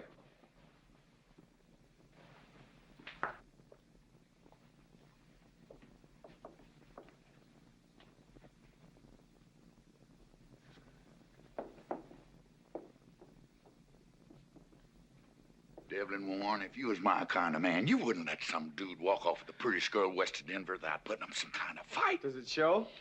Well, what can I do? I'm just one of her father's employees. I'm just a hired hand around here. Every so often, Dev, you spill the strangest ideas. Everybody works for somebody.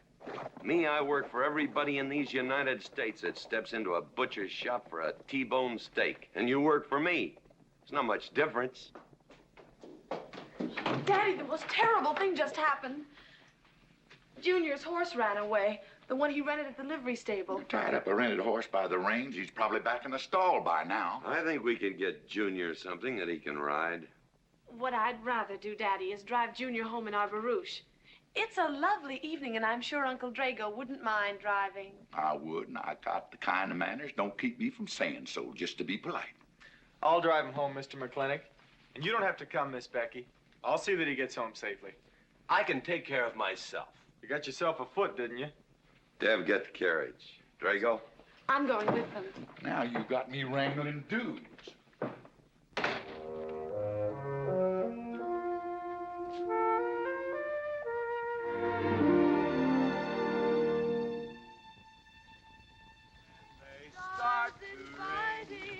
You make a man feel like a king. You're just right for me. Miss Becky, somebody better help me watch the road. You know, I'm new around here. Might take the wrong turnoff. Devlin Warren, you know there isn't a turnoff between here and town. You disappear without a trace. To die like this is no disgrace. This is time. This is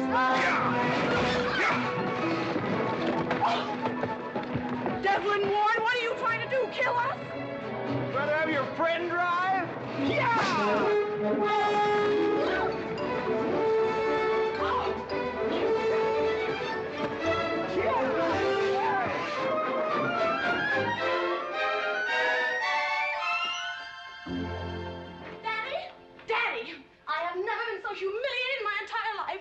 I said what I said, and I'll stand by it to the death. Shoot him, Daddy. Shoot him at once. Well, why? My honor is at stake. Well, now, Your Honor. Absolutely. He impugned my honor. Impugned? What does that mean? Slander. He slandered my honor. He did? I said what I said, and I'll stand by it to the death. He admits it, see? Shoot him. Well, what is he admitting to? Why, he called me a... I won't even repeat the word. I didn't necessarily call you anything, but I said what I said, and I'll stand by it to the death. Well, just for the tally books, what did you say? I said that any girl who would permit a man to kiss her before they're formally engaged is a trollop. He said it again. Shoot him. Now, hold on. No, don't hold on. If you're my father, if you love me, you'll shoot him. Well, I'm your father, and I sure love you. So? Oh, you shot him. You really shot him. Hey! He dies. If he dies, he'll be the first man ever killed with a blank cartridge. We use this to start the races on the 4th. Hey! I'm on fire! Oh, you poor dear. Poor dear? You'd have had me shot in cold blood. But it didn't happen. Yelling I insulted you and all. What you need is a good spanking. Dev! Daddy! Leave me out of this. I think I'll give you what you deserve. You wouldn't dare! Oh, wouldn't I? You'll think next time before you have someone shot. And this kicking and yelling isn't gonna help you. Don't you! Oh, Daddy! Wait a minute! Daddy! Oh, Daddy! Help me! Don't! Daddy, boy, I hate you! Mommy! Oh, G.W., was that a shot?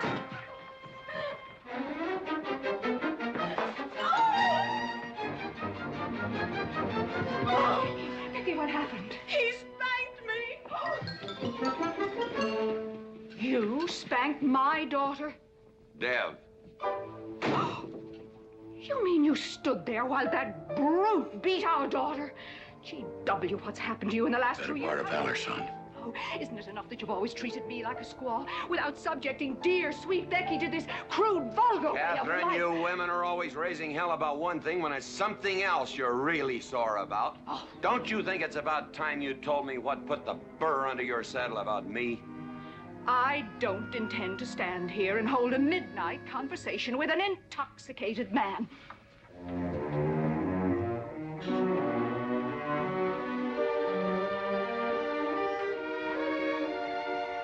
And I am not intoxicated.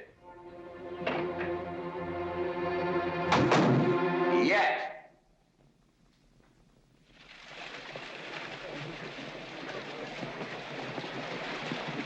Hello, Governor! Hello, Governor!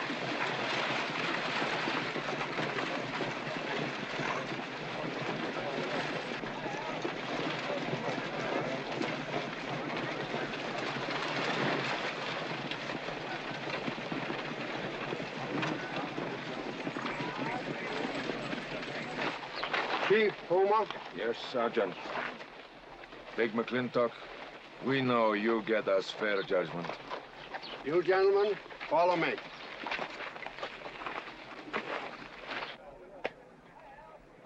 Well, Jake? GW?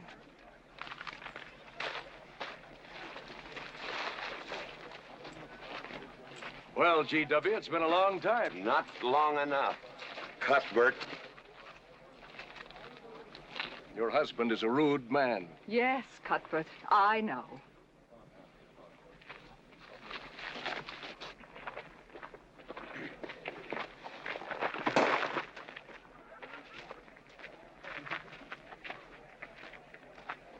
Where you want the Indians, Mr. McLintock? Mr. McLintock is not running this hearing. Sergeant, seat those Indians. Yes. Gentlemen, be seated.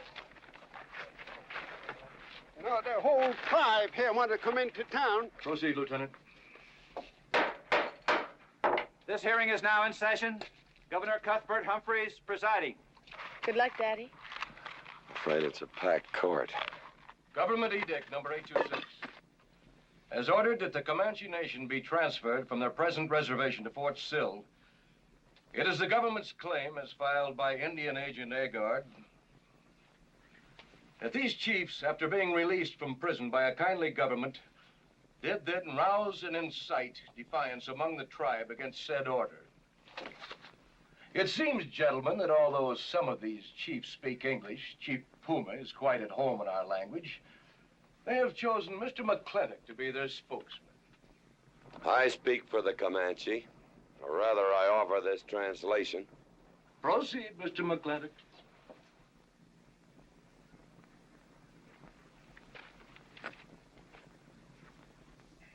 The Comanche say, we are an old people and a proud people. When the white man first came among us, we were as many as the grass is of the prairie. Now we are few, but we are still proud. For if a man loses pride in manhood, he is nothing. You tell us now that if we will let you send us away to this place called Fort Sill, you will feed us and care for us. Let us tell you this. It is a Comanche law that no chief ever eats unless first he sees that the pots are full of meat in the lodges of the widows and orphans. It is the Comanche way of life. This that the white man calls charity is a fine thing for widows and orphans, but no warrior can accept it. For if he does, he is no longer a man. And when he is no longer a man, he is nothing, and better off dead. You say to the Comanche, you are widows and orphans. You are not men. And we, the Comanche, say we would rather be dead. It will not be a remembered fight when you kill us, because we are few now and have few weapons. But we will fight, and we will die Comanche. Thank you, Big McLintock. Am I to gather that Comanche defy the government of the United States? Yes, you may gather that the Comanche defy the United States government, or at least this commission. Gentlemen, sit down to the evening chores.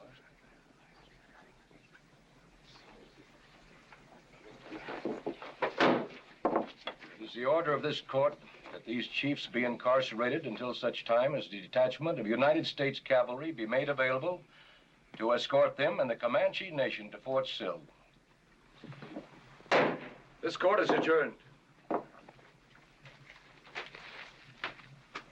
Oh, McLintock! You are important chief amongst these white people. Sway them. Have them give us few guns to make the fight worthwhile. Let us have one last remembered fight for end of Comanche. I almost wish I could arrange that, Puma. Ahalani cha. Ahalani cha. Sergeant! Yes. Good God. Carry on. Gentlemen.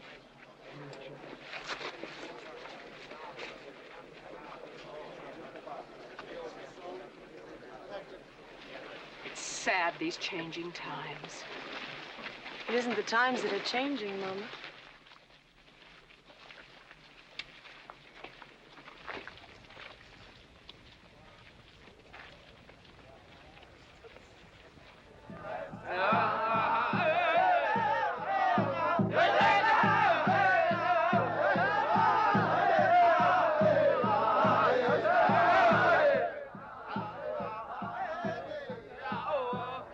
Hi, GW.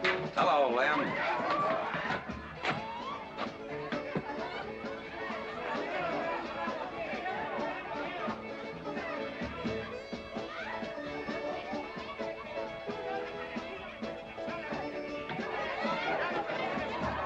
Bunny?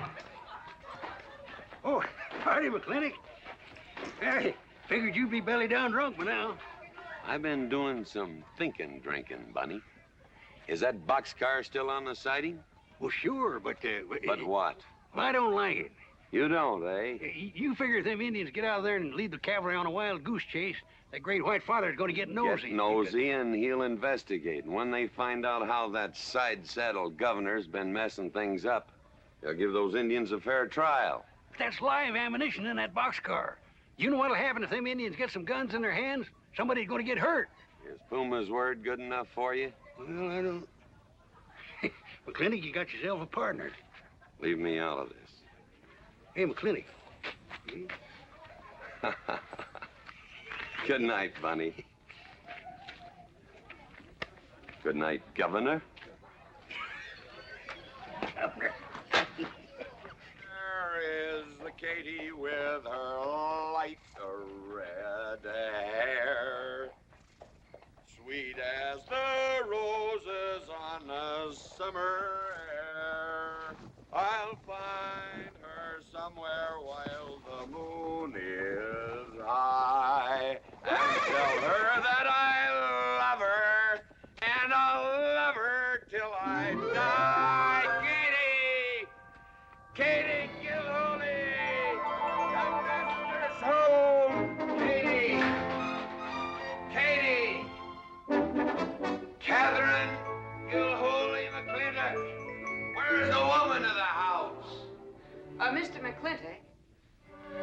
Oh, there you are. Mrs. Warren. Oh, good evening. I waited up for you, Mr. McLintock. Oh, how nice. I want to talk to you about something. Delighted.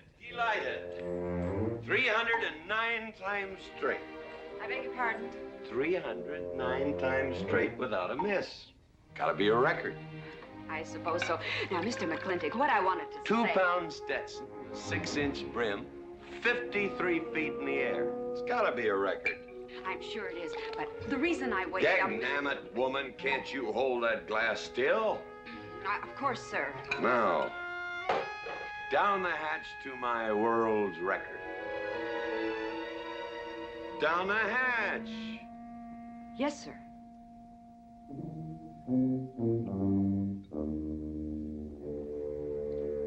And now, to the governor of our territory. The governor of the territory, sir? Now, don't you stick up for him, Mrs. Warren. You're a fine woman, Mrs. Warren. But you'll certainly go down in my estimation if you stick up for Cuthbert H. Humphrey, governor of this territory. I don't mean to Down change... the hatch. Oh, yes, sir. Down the hatch. Cuthbert H. Humphrey, governor of our territory, is a cull. You know what a cull is, man? A cull is a specimen that is so worthless that you have to cut him out of the herd. Now, if all the people in the world were put in one herd, Cuthbert is the one I would throw my rope at. At whom I would throw my rope at. Natural-born cull. Another touch, ma'am? Oh, no, sir, no. Well, I don't mind if I do. Good. Can't walk on one leg. Oh, I didn't mean to be vulgar, ma'am. Can't walk one limb. It's all right. Sounds silly. Only a bird can walk on a limb. You know my wife? Her name's Kate. She insists on being called Catherine. Do you know her? Of course, Mr. McLintock, and that's what I wanted to talk Well, to you. she thinks that Cuthbert H. Humphrey is panting for her like a bull buffalo at the first green up of spring. But what Cuthbert is panting for is my money. Don't make me feel like I'm drinking alone, ma'am. Very well, Mr. McLintock, if you insist. Down the hatch. Good.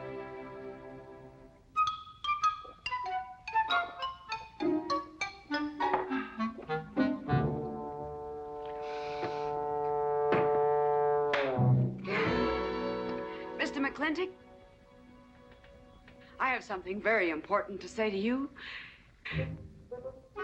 Very important. Guess it'll have to wait till the morning. Toodle. Oh, it's all right. It's all right. Betty, bye-bye.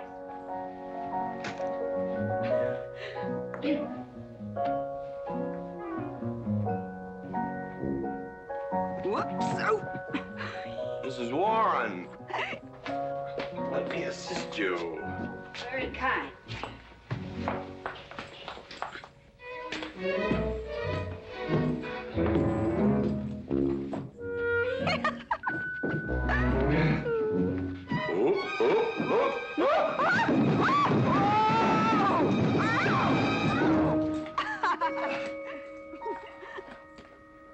Whoops.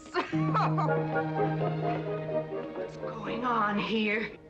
Now, Catherine, are you going to believe what you see or what I tell you? Mrs. McLintock, hope you won't misunderstand. It's the first 100 women sitting on his lap that I misunderstood. Number 101 is quite simple. Now, G.W. McLintock, I have something. He's gone to sleep. Just when I know exactly what I want to say to him, he goes to sleep. I waited up to talk to Mr. McLintock. I wanted to tell him I was quitting. You see, Sheriff Lord has asked me to marry him, and... Oh, congratulations. I don't want to seem prudish, but if you are going to marry Sheriff Lord, it seems to me that you're sitting on the wrong man's lap.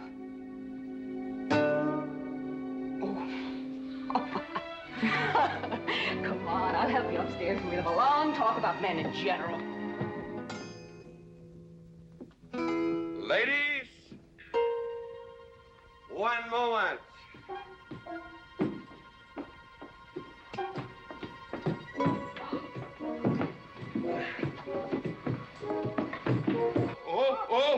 Watch out, you'll get us all killed. Oh.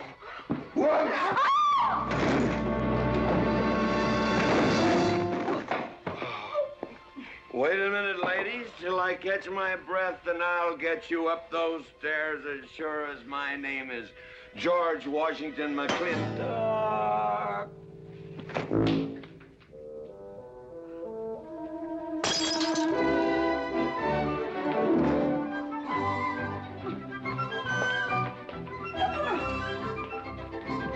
You may be quitting, Mrs. Wallace, Mrs. Ward, but not tomorrow. I want my breakfast in bed. I want to... I know, toast, lightly brown. Somebody sure put a knob on my skull. Here's Katie. Speaking. Katie, why? There Mrs. Warren was there. Oh. And there you was there. Oh. And there that whiskey bottle was there. Oh. And Katie's temper being what Katie's temper is, well, there you are. Drago, old friend. Huh?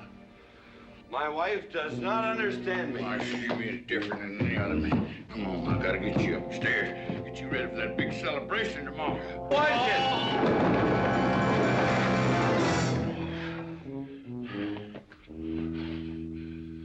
Drago, I am sleeping in the den.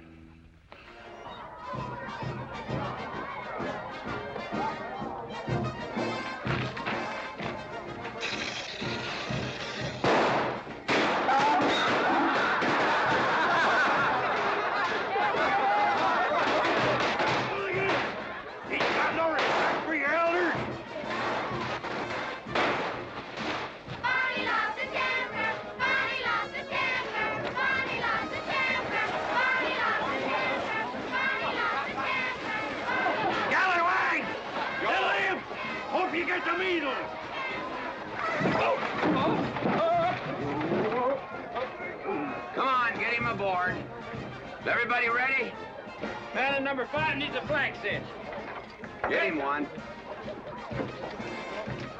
Let us know when you're ready. Ladies and gentlemen, it is my honor to present to you the governor of our territory, Cuthbert H. Humphreys. Thank you, Mayor. My friends and citizens of this great territory, this is the 9th consecutive year. It has been my privilege and my pleasure to inaugurate the McLINTOCK 4th of July celebration. Now, the first event will be the wild horse race. But before I fire this shot to start the event, I would like to say a few modest words regarding my stewardship of this great territory.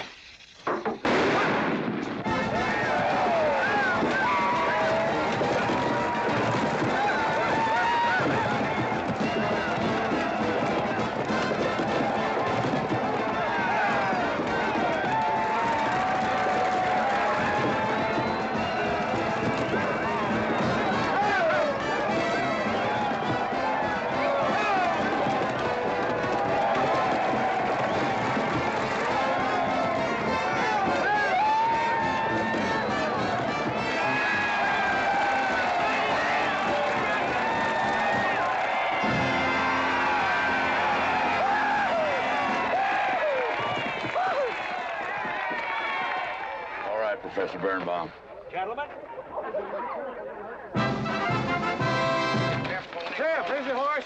Come on, get them all lined up. Come here, King. Now, boys, you all know the rules. It's twice around the inside, once around the outside.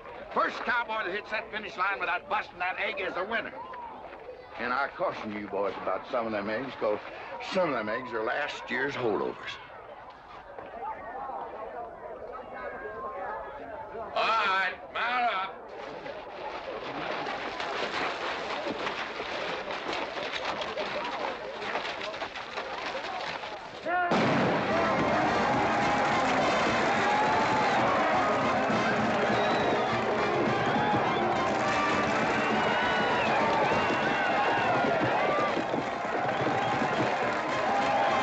Catherine, my dear, you seem to be enjoying yourself. Oh, yes. This is wonderful. It's the only thing I really do enjoy about this barbaric country, the 4th of July celebration. Well, Catherine, I've been here for 3 days. I haven't heard from you. Is anything wrong? Wrong? Well, I just hope that it hasn't been necessary for you to say anything to GW. What are you talking about? But, Catherine, you see, I'm in a rather delicate position, being governor of the territory and all. I just hope you haven't found it necessary to say anything about... About what? About you and me.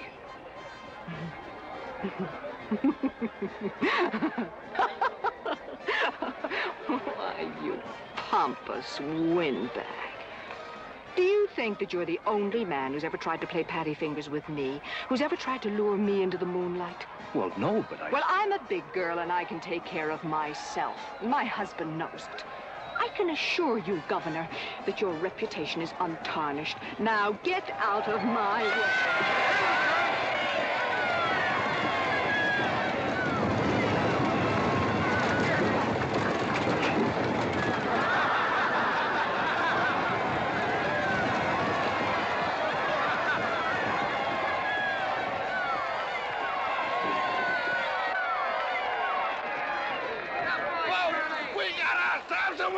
Curly Fletcher!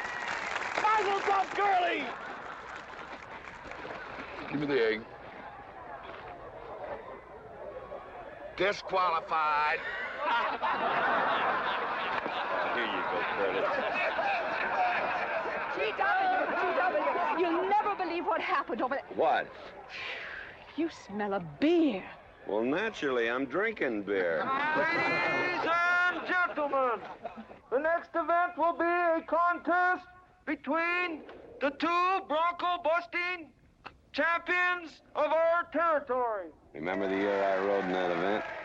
Wore your garters to hold up my sleeves? We had a bet, and I won it. George Washington McLINTOCK, you are a very crude man. Well, I guess so, but that was a rough horse, like to jarred my insides loose. But it was worth it. 3 beers.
so. Nothing busted but my pride. Well, that ought to even things up, farmer. For what? Well, that sore nose you gave me the other day.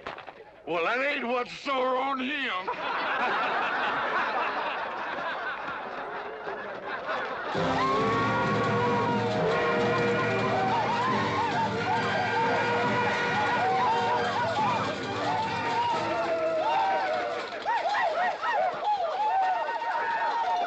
The closing event is the cow pony race. The finish line is at the barbecue. So start meandering. Come on. Now, what is that, false courage? Why, you know a Douglas doesn't ever use a thing like that. I want you to get on that horse, get out in front, and stay out in front. I'll be out front, Dad. All the way. Good boy. Now remember, stay out in front. That Agamemnon's a good horse.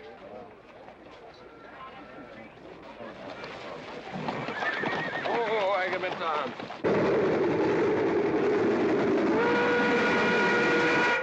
1140 and she's on time. Oh, boy.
Whose idea was this stunt? God doggone it, they're my real book.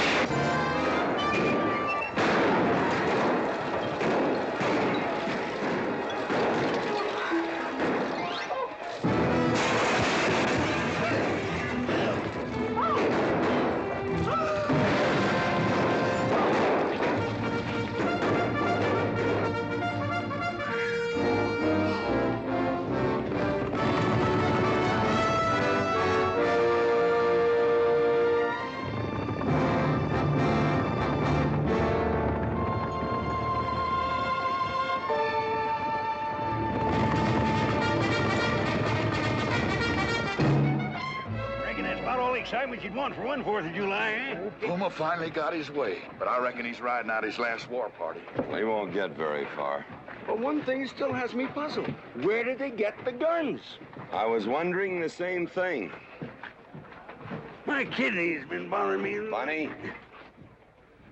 GW!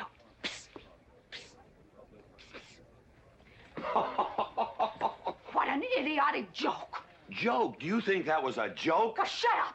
Do you want everybody in town to see me? You look good in feathers. Oh. Dev, I think they've gone. Yeah. What are you going to do about it? What can I do? Nothing. Just like you've always done.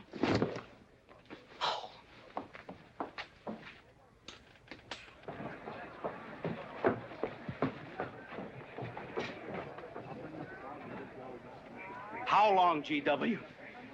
How long what? Cat. She's been riding herd on you for 2 years now. I'm a peaceable man. But my father used to say, you raise your voice, it doesn't do any good. It's time to raise your hand. Well, I've been planning to do something about it. I'll have another talk with her. Talk to her? Talk to her? Talking won't do any good. Becky, have you seen your... What's been happening around here? You've got hay all over you. Been some mighty sneaky goings-on here during that raid, Mr. McLintock. Who was it said only a trollop would kiss a man before they were formally engaged? Oh, but we are engaged, sir. You are? That is, with your permission. Well, you've got it. Oh, Mrs. Warren? I think it's wonderful. I guess this is the only engagement that ever started off of a spanking. Mm-hmm. I reckon Birnbaum is right. All right. Lord bless us, this is gonna be a great day. Doggone it, folks. Let's don't let a little old Indian raid break up a good barbecue and a rodeo. Yeah, meat sound. Let's go. You contestants get ready for the cow pony race.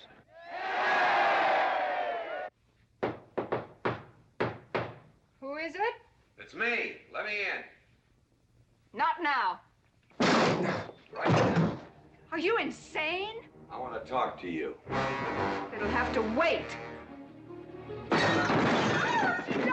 I've taken all I'm going to take from you. You are insane! You are going to tell me why you packed up, picked up, and walked out on me. 2 years ago, you remember, you came home from Denver with lipstick all over your...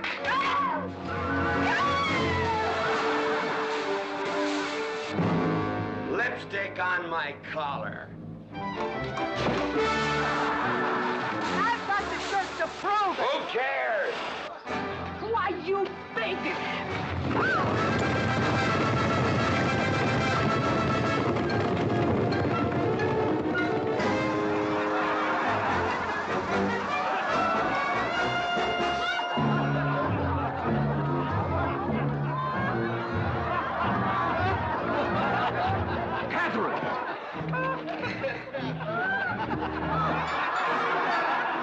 GW, you are a ruffian. Cuthbert, you are right.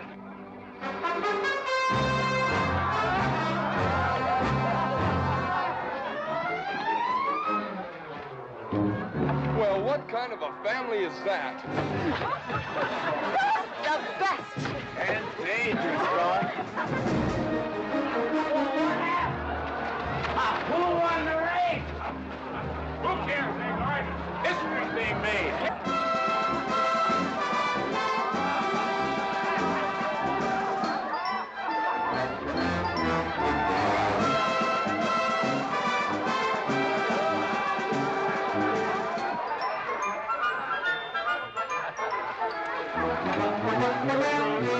Yes, Rufus? I regret to inform you I've changed my mind about matrimony.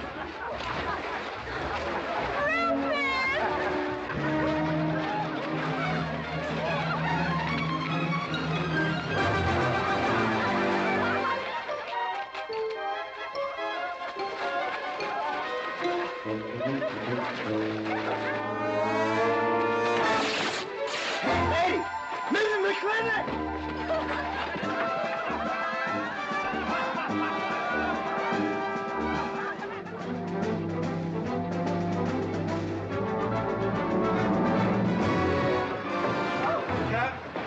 Catherine! Keep out of here. Everybody out!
McLintock, you're all wet.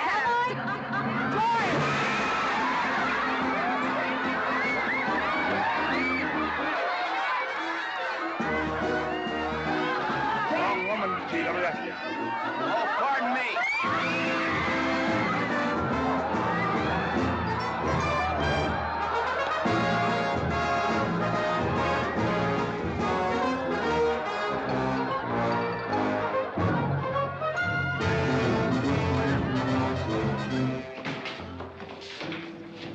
Mrs. McLintock, you setting a new style?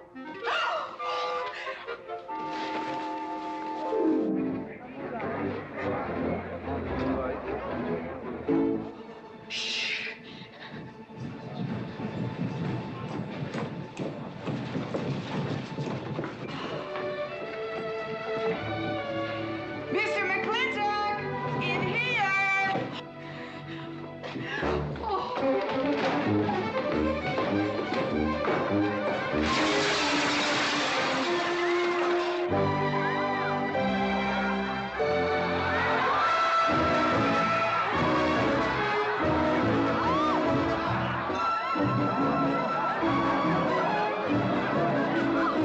If I ever get through this humiliation, you'll rue the day you ever met me. Oh, belly aching, fight all you want. It won't do you any good. You've been digging those burrs into me for 2 years. Now you're gonna get your comeuppance. Thanks. My father would be proud of you. Now make me prouder.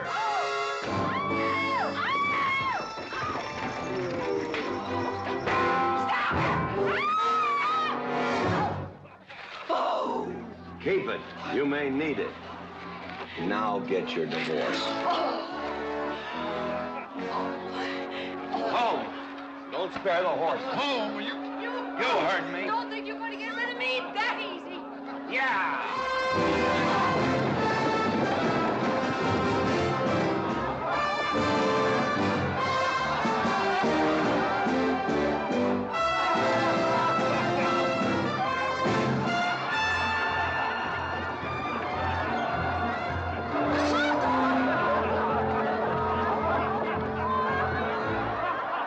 No more living in the capital? No.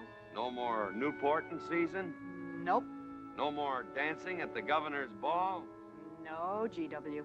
Happy days! 310 times without a miss. That's a record.